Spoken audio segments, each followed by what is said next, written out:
Welcome into Duval Daily, presented by GenJag.com. I'm Jordan DeLugo. Thank you so much for tuning in here on Friday, September 8th. We are just a couple sleeps away from the Jaguars taking on the Colts in their regular season opener. Week 1 of the 2023 season is upon us. The Jaguars will be facing their division rival, the Colts, in Indianapolis this Sunday at 1 p.m.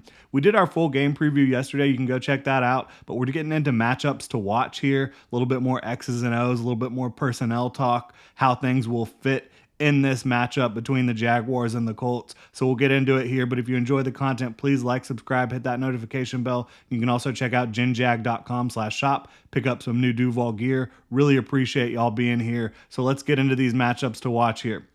Shane Steichen versus Mike Caldwell. Shane Steichen is the Colts head coach, former Eagles offensive coordinator. They've also got Jim Bob Cooter on staff as the offensive coordinator, but Shane Steichen, he will be the play caller, I believe. Mike Caldwell is the Jaguars defensive coordinator, second year. These two did face off against each other last year. Shane Steichen's offense in Philadelphia kind of took it to the Jaguars with a heavy dose of ground and pound last year. It was a monsoon that they were playing through, and some timely playmaking in the passing game, right? The Jaguars struggled to slow down A.J. Brown. The Jaguars defense will need to be more fundamentally sound in this one. There's no doubt about it. They need to tackle better. They need to rally to the football, take better angles. I think the Colts should be trying to shorten this game by eating up clock, by running the football, by taking it to the Jaguars on the ground. Now, the Jaguars, as I said, they need to be able to withstand that type of attack, because I think that's what the Colts absolutely should do. I think that's what they will do. They know that they don't have the firepower to keep up with the Jaguars in a shootout. So what do? You shorten the game, you capitalize on your opportunities, you try to win that way. I think that's what the Colts will do. If the Jaguars can stop them from doing so, the Jags are going to be in great shape in this one and should be able to have a really nice day on the offensive side of the ball. But again, to have a great day on offense, you have to get off the field on defense. I think Mike Caldwell versus Shane Steichen and Jim Bob Cooter is going to be a huge matchup in this one, trying to keep the Colts from just having these long, methodical drives that just eat up chunks of clock. You have no Devon Hamilton in the middle for the Jaguars for the first 4 weeks of the season at least. Can the Jags hold up at the point against the run without him? Again, that ties into that same issue that the Jaguars are going to be facing. You know, the Colts trying to run the ball with Anthony Richardson, with the backs that they do have. Obviously, no Jonathan Taylor for them until at least week 5, but how do the Jaguars hold up without Devon Hamilton? You're going to see more Adam Gotsis. Will Tyler Lacey be available? We'll see. I think Jeremiah Ledbetter will get plenty of run as well. You've obviously got very good run defenders on the edge with Josh Allen, with Trayvon Walker. You've got Roy Robertson Harris in the middle still. You've got Foley Fatukasi in the middle still. Foye Oluokun, one of the best run defenders at linebacker in the game. Can Devin Lloyd be consistent against the run? We'll talk about that. Also needs to be able to be consistent in coverage. We'll get into that a little bit later as well. But no Devon Hamilton in the middle. Can the Jaguars hold up at the point against the run? And then you also talk about Anthony Richardson's rushing ability. The Jaguars have struggled against rushing quarterbacks. Shane Steichen saw that last year with Jalen Hurts. Jalen Hurts had a ton of carries against the Jaguars in that matchup, Eagles versus Jags. So I think Mike Caldwell, you run a lot of zone coverage. You know, when you're expecting the pass, you run a lot of zone coverage. When you run man against a quarterback like Anthony Richardson, you have your backs to the quarterback. He can take off and run with it. I think the Jaguars coverage players in the secondary are better in zone coverage anyways. So I think they're trending in that direction for the season on the whole. But especially when you're playing a quarterback with the rushing ability like Anthony Richardson, I think playing more zone makes a lot of sense. And you can trick a young quarterback by playing more zone. If it's man-to-man, he's seeing what's out there. It's kind of easy to dissect if your guys If your receivers have the talent, you can just go get them the football. But against zone, you have to really be more patient. I think the Jaguars are going to run a lot more zone. And I think obviously up front in the pass rush department, you'll see plenty of games, stunts, moving around. And I think that could also have an impact on Anthony Richardson, even though he does handle the pocket very well. The maneuverability you need in the pocket, he's got it, the pocket presence.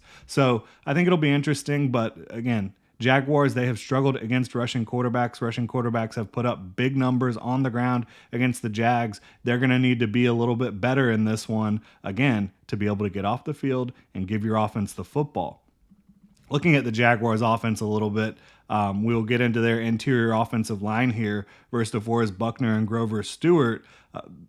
Ben Barch, Luke Fortner, Brandon Sheriff, they've gone up against these guys. They know what they bring to the table. Buckner is one of the best defensive tackles in the game, both as a pass rusher and as a run defender. And Grover Stewart, he's one of the best run defenders, super stout in the middle for the Colts. So they've got their work cut out for them a little bit, the Jaguars interior. But I think Luke Fortner going into year 2, he's looked a lot stronger, looked a lot better. Brandon Sheriff is fully healthy right now, so he should be able to make a big impact. And I think getting Ben Barch back is huge. I think he had a really good matchup against the Colts early on in the 2022 season. I think you want to see him be able to do that again, but you've got to bring your lunch pail every single play against DeForest Buckner and Grover Stewart and make sure you're on your P's and Q's, because those guys can really make it difficult for you both as a passing unit and a running unit. So it's definitely something to watch there. The Jaguars' interior offensive line versus Grover Stewart and DeForest Buckner.